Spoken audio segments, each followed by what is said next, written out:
Hey everyone, welcome to The Explainer. Today, we're diving into a really complex, honestly crucial part of early American history. Now, by 1750, slavery was a completely established, legal, transatlantic institution across every single British North American colony. But here's the thing you really need to know. It was absolutely not a monolith. The institution developed wildly distinct characteristics depending on exactly where you were on the map. Local economies, demographic trends, and just the sheer physical environments shaped completely different everyday realities for enslaved people. Okay, so let's look at our roadmap for today. First up, Virginia's tobacco economy. Then, Carolina rice and resistance. Moving on to Mid-Atlantic farms and rebellions. Then, the Quaker anti-slavery movement. And finally, New England's maritime complicity. We're going to take a geographical tour up the eastern seaboard to see exactly how local environments dictated vastly different structures of labor and life.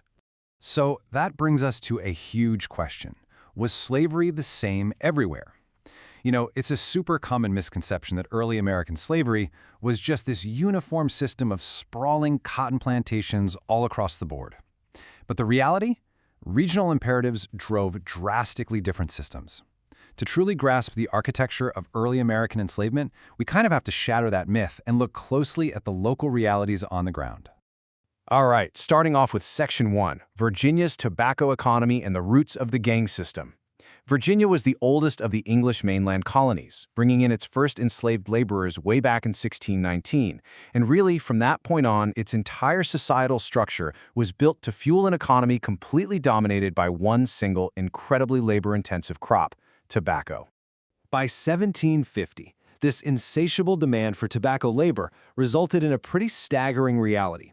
There were approximately 100,000 enslaved Africans in Virginia. To put that into perspective, enslaved people made up at least 40% of the colony's total population. That massive demographic shift meant the colonial authorities felt they needed an incredibly rigid system of control. When you look at historical illustrations from the 1750s, you can vividly see the intense hierarchy of this world. Enslaved people are shown doing the absolute grueling work of preparing tobacco for shipping, while wealthy plantation owners literally loom above them, conducting business.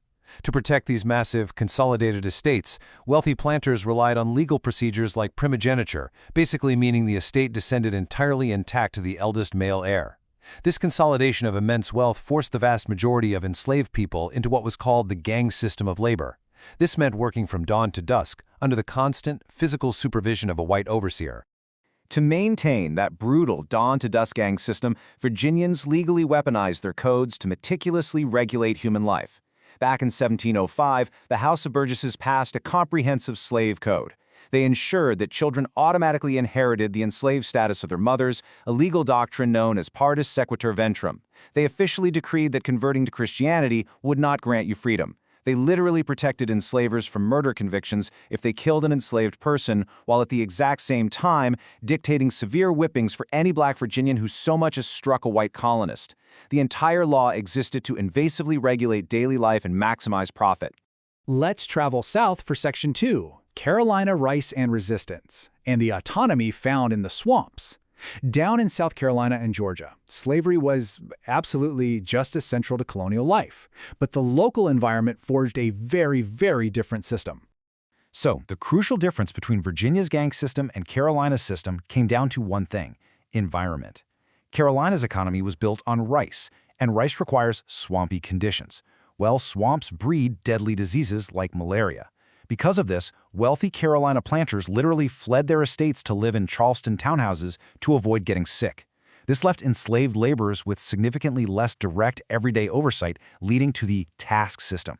Basically, once your daily assigned tasks were completed, you actually had time to cultivate personal garden plots, which eventually led to thriving underground economic markets. Now, this unique environment created an astonishing demographic reality. By 1750, South Carolina was actually the only mainland colony with a majority enslaved African population. Planters specifically sought out highly skilled rice cultivators from regions in West Africa, like Senegambia. And because of this high concentration of West Africans, combined with a lesser direct oversight of the task system, enslaved people here retained an unparalleled degree of cultural autonomy. They kept up traditional African basket weaving and even developed incredible syncretic languages like Gullah and Geechee. But we definitely cannot mistake this cultural autonomy for peace, right? Carolina's slave codes were infamously brutal, allowing for mutilation and treating the murder of a rebellious slave as completely legal. This immense friction ignited the Stono Rebellion in September 1739. On a Sunday morning, about 80 enslaved people marched under a banner reading, "Liberty." They burned plantations and killed at least 20 white settlers, with the ultimate goal of reaching Fort Mosey in Florida, where the Spanish Empire had actually promised them freedom. Ultimately, they were defeated, executed, or deported to the West Indies by the local militia. It stands as a violent, undeniable reminder of the fierce resistance against the institution. Which brings us to Section 3, Mid-Atlantic Farms and Rebellions, or what we can think of as the urban powder keg. Journeying north to colonies like New York, New Jersey, and Pennsylvania, we see that while sprawling plantation economies didn't really exist here, enslaved laborers were absolutely integral to daily life, working on large cereal grain farms and keeping the bustling maritime ports running. Get this, early New York City's demographics usually completely surprise people. By 1700, the city's economy was so heavily reliant on slavery that 40% of its population was enslaved. That's the exact same percentage we saw in Virginia 50 years later, just packed into a tight, urban environment. And it was precisely that tight urban density, combined with a highly diverse population, that fostered really unique connections among the enslaved and the marginalized poor. It essentially turned New York City into an urban powder keg. In 1712, a slave rebellion left 9 white colonists dead. Authorities met this with incredibly lethal retribution, executing 21 people alongside 6 suicides. Then, fast forward to 1741, authorities uncovered another planned rebellion. The panic was so absolute that it led to the executions of 32 black men and 5 poor white men, with another 70 people deported to the West Indies.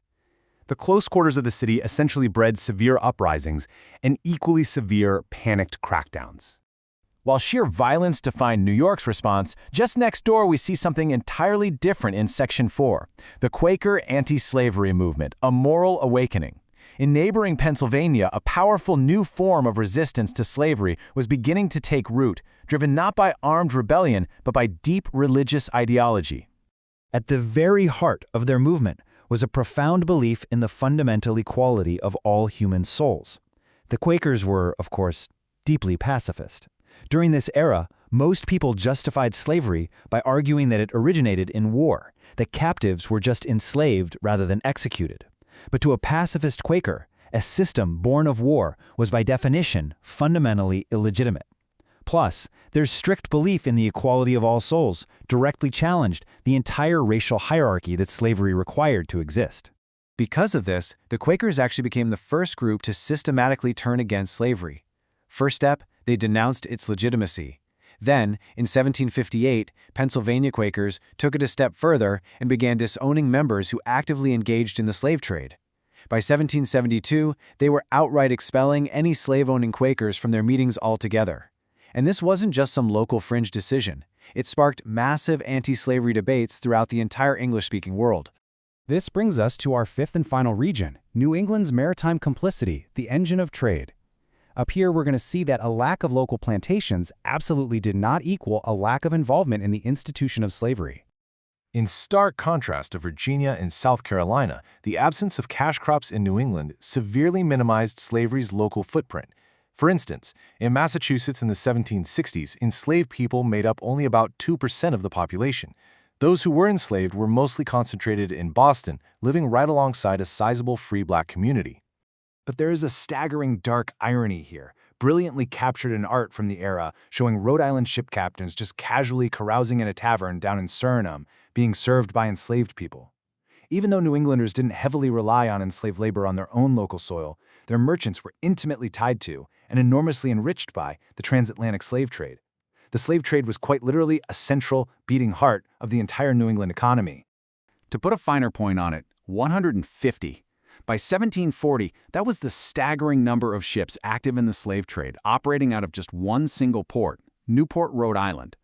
New England provided the maritime muscle, the ships, and the foodstuffs that literally kept the brutal sugar plantations of the West Indies alive and functioning.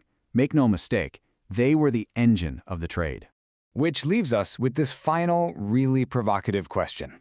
How can the wealth of the North be separated from the labor of the South? As we've seen through this explainer, whether it was the gang system in Virginia, the rice swamps of Carolina, the urban farms of New York, or the merchant ships of Rhode Island, absolutely no corner of colonial America escaped the profound economic influence and the moral stain of slavery. The systems looked radically different on the surface, but they were deeply inherently connected.